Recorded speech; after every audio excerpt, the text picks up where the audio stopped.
সুপ্রিয় দর্শক, আসসালামু আলাইকুম। Welcome back to my channel. আশা করি আপনারা ভালো আছেন, আর আল্লাহর রহমতে আমিও ভালো আছি। আজ আপনাদের দেখাবো শুটকির বড়া।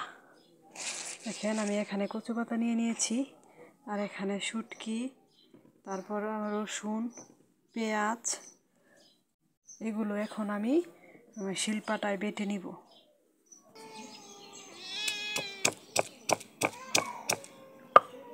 দেখুন, আমি পেঁয়াজগুলো বেটে নিয়েছি, এখন আমি উঠিয়ে নিব।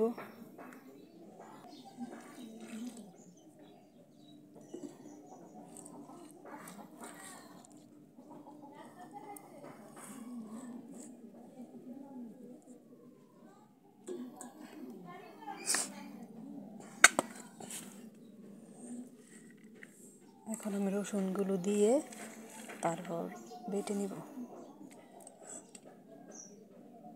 আমার হাত দিয়ে আসছে না, ফাটা।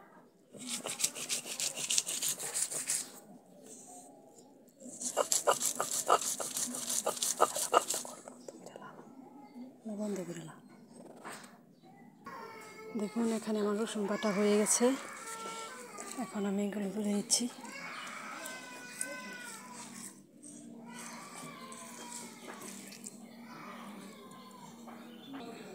দেখেন, এখানে কিছু মরিচ নিয়ে নিয়েছি, এগুলো আমি পাতায় নিয়ে বেটে নিব।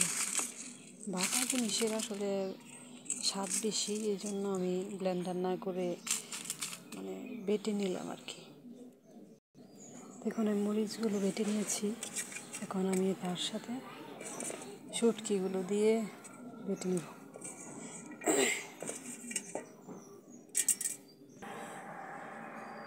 দেখুন, এগুলো আমি বেটে নিয়েছি।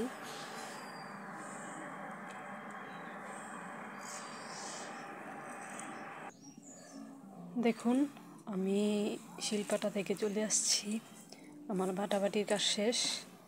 এখন আমি এগুলো কড়াইতে দিয়ে দিব। দেখুন, আমি চুলায় একটা কড়াই বসিয়ে দিয়েছি। মাটির চুলায় আমি এটা করব। এখন আমি তেল দিয়ে দিব কড়াইতে।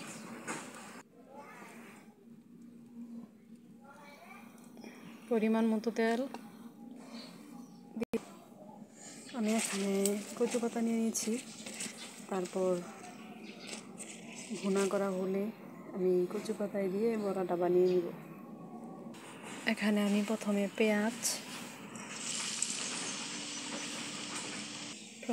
পেঁয়াজটা দিয়ে দিলাম। এখন আমি একটু নেড়ে চেড়ে নিব। পেঁয়াজটা দিয়ে দিলাম, তারপর আমি রসুন আর মরিচ শুটকি একসাথে করেছিলাম সেটা দিয়ে দিচ্ছি।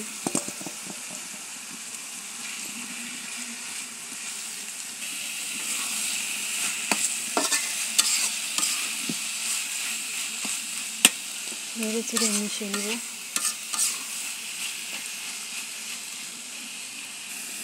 এখন আমি পরিমাণ মতো লবণ আর পরিমাণ মতো হলুদ দিয়ে দিচ্ছি। ধনিয়াটা আমি দেই না শুটকির বড়া, এগুলো আপনারা যদি দেন তাহলে দিয়ে দিবেন, সেটা আপনাদের ইচ্ছা, যদি দেন দিতে পারেন।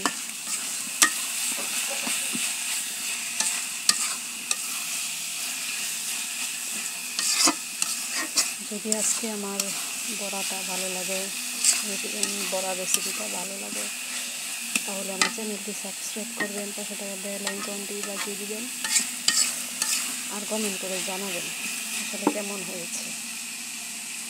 তারপর আমি একটু নেড়ে চেড়ে অল্প পরিমাণে পানি দিয়ে দিব। এখন আমি ঢাকা দিয়ে কিছুক্ষণ রান্না করে নিই। এখন আমি একটু পর একটু নেড়ে দিচ্ছি যাতে লেগে না যায়।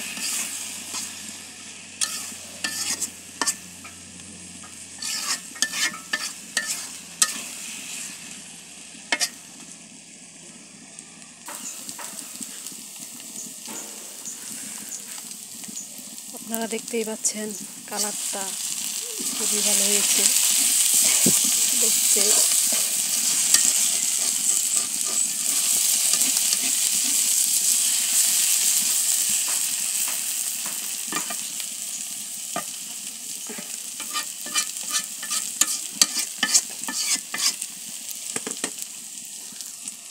এখন আমি আর 10 মিনিট জাল করে উঠিয়ে দেব।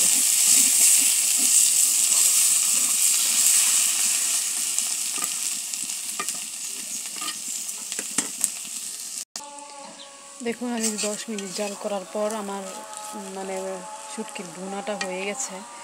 এখন আমি এটা নামিয়ে নিব। দেখুন আমি একটা ঢাকনাতে এটা নামিয়ে নিয়েছি।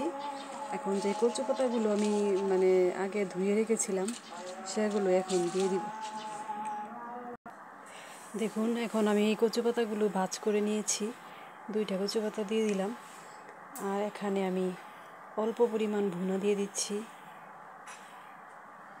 কিভাবে আমি বানাচ্ছি তা আমি আপনাদেরকে দেখাচ্ছি। তারপর আমি এখানে উপর দিয়ে আরেকটা কচু পাতা দিয়ে দিব।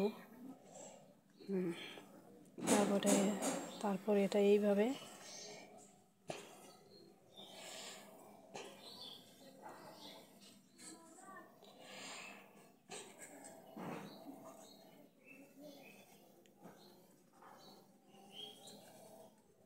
এই যে আমার মানে হয়ে গেছে। এখন আমি এটা দেখেন আমার এটা হয়ে গেছে। এখন আমি এইভাবেই সবগুলো বড়া বানিয়ে নিব। দেখুন একে একে আমি সবগুলো বড়া দিয়ে দিলাম। এখন আমি এগুলো ঢাকা দিয়ে সিদ্ধ করে নিব। দেখুন আমি বড়াগুলো উল্টিয়ে দিচ্ছি ভাজ করে।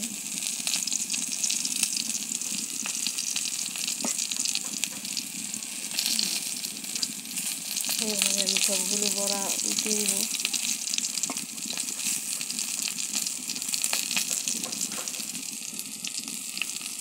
আমি সবগুলো বড়া উল্টিয়ে দিয়েছি, মাঝে মাঝে কিছুটা রয়েছে সেটার উপরে আবার উল্টিয়ে দিব।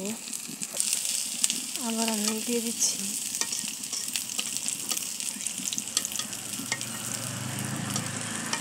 কালারটা কত সুন্দর হয়েছে।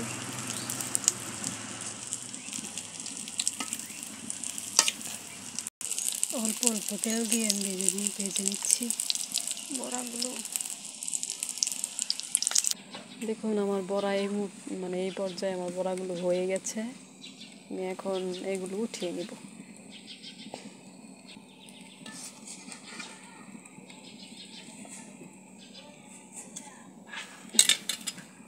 দেখুন আমার বড়াগুলো হয়ে গেছে। এখন আপনারা কি বলেন আমি জানি না, তবে কমেন্ট করে জানাবেন কেমন হয়েছে। সবাইকে ধন্যবাদ। আসসালামু আলাইকুম।